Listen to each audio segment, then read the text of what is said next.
Hi, my name is Keithan Jones. I am the owner of Kid Comics, and I am here with Joseph Woods, the owner of the Comic Den here in Los Angeles. Joe, What's up, been my hearing a dude? lot about you. You've been blowing up on the internet. Community reaction to your store seems to be very positive. What made you do this? How did you get into wanting to own a comic book store? Well, it's funny you said that, Keith. And I've been collecting comics for going on 50 years, folks.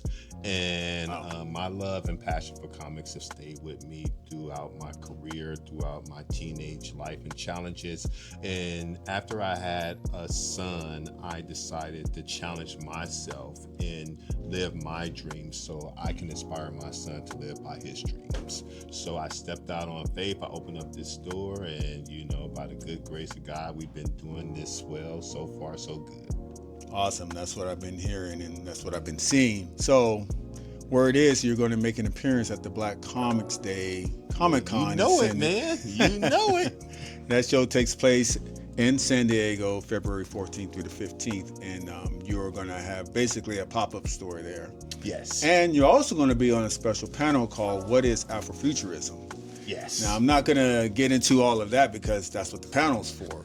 Right. But if you could briefly give us an idea of how you feel about the Black creators in the comic book industry, like what is your opinion about that? Do you think it's a good thing? Do you think it's a positive movement? Do you have an opinion about it? I think it's a magnificent movement. I think it's one of the things that I push hard as a bookstore owner. I believe that Marvel and DC comics sell themselves. I don't have to sell Marvel comics. I don't have to sell DC comics. They're already promoting themselves, and they have promotion platforms for that. But what I do sell is my local writers and creators.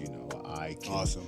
I know these guys. I speak upon their histories. I speak upon their backgrounds. And when I have a customer come inside the store and they go over to my local writer and creator section, which is centered at my store where you can't miss it, they often ask, who are these gentlemen or who are these writers? And I influence them to buy their books by literally telling their story. I can tell their story by talking about them as well as their book, because technically their book is great, but the people is buying them, who they are and what they're writing. So pick up what they're putting down and people take it home. And we send them books home to people in China, Italy, France, and different places of the world. Oh, international. Mm-hmm.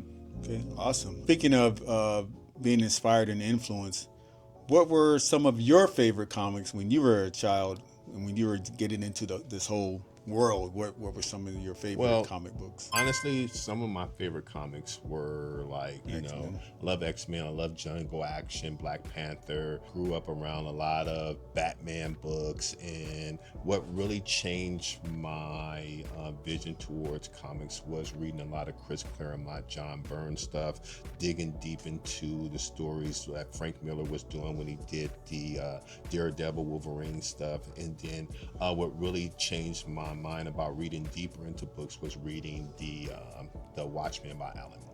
Oh, okay. These were all great writers, but a lot of things that a lot of people don't know about. There's a guy named Keith Pollard, which he was one of my favorite artists. He was one of the Black artists that was not exposed drawing for Marvel. At this time, he was drawing Thor, Spider-Man, and Fantastic Four, Right. And I believe if we lived in the social media world back then, if people saw how talented Keith was, we would have had a lot more young Black artists out there really inspiring to draw comics. Which is why I believe that Black Comics Day is a good show, because if I had a Black Comics Day when I was a kid and an aspiring artist myself, I can't imagine how excited I would be to meet some of these folks in person and see that they look like me or they reflect in my community. And so it just gives you that extra battery in your back to shoot for your dreams versus just hearing about something that's, maybe it's real, maybe it isn't, maybe it's attainable, maybe it isn't. When you see something up close and real, just like you owning Comic Den here,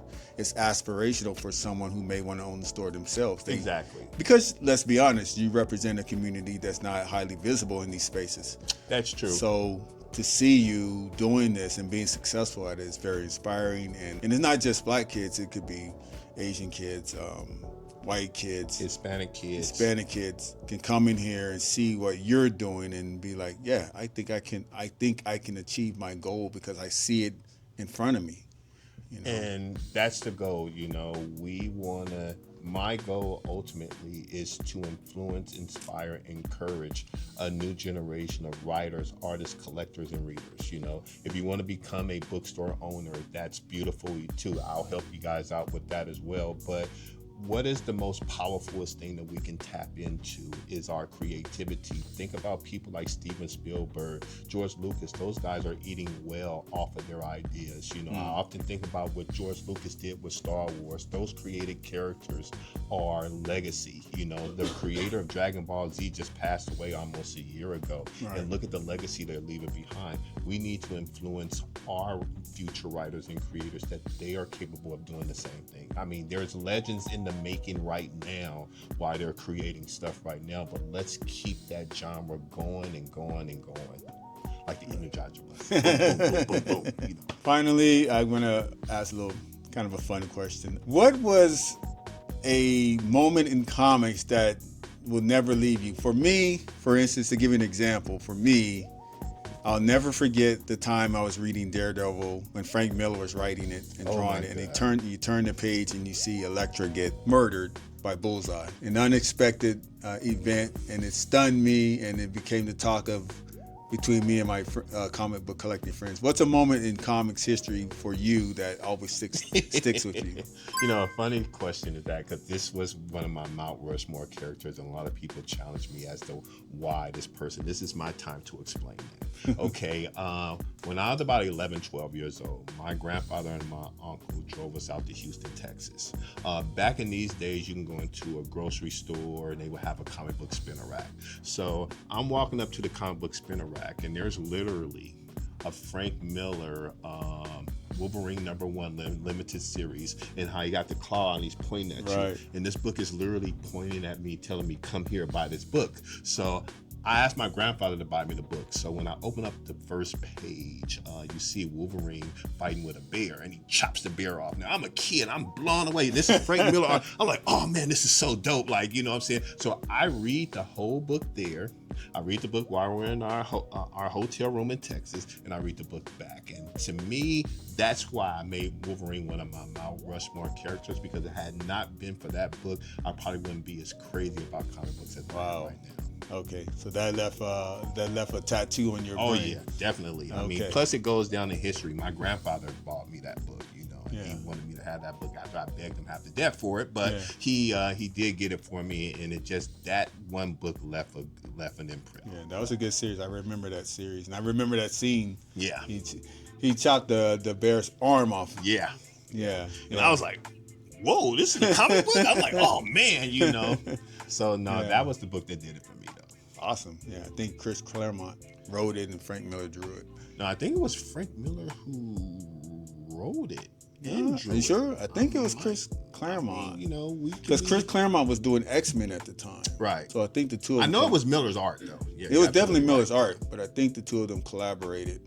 I might need to go back on my history bank. We'll have to Google it. We'll have to Google. You can put it on you can pop it up on the screen, do a fact check, and just kind of run it under the screen. He's right or I'm right. See, I give you guys something else to challenge us on. Right. So anything else you want to tell the folks about the comic den here in Los Angeles? Just come down. We're very community responsible and important. We do food drives, we throw events. I have a nonprofit called Soul Geek Empowerment. We're connected to the LA Unified School District, Compton Unified School District, Linwood, and different parts of the Crenshaw area. And I go to these schools and I'm giving out free comic books because I love to inspire creativity and I love to give people stuff to read, because comic books do one important thing to me. It helps kids read and it helps them build a vocabulary and builds their creativity up. Awesome. So this is Joe Woods of Comic Den. My name is Keithan Jones of Kid Comics. The both of us will be at Black Comix Day, February 14th through the 15th of 2026. We invite you all to come down. It's an inclusive show. It's a very fun show. It's free to the public. Free parking, can't beat that. And there's food on site, but mainly you're going to see a collection of Black-owned publishers and artists and writers. My man here will have a mini store on site where you can I'll not be ready only for you folks. exactly, you don't have to only buy Black Comix, but we have a selection of all the other popular comics as well on hand. So come on down and let's have a good time. Thank you. Deuces.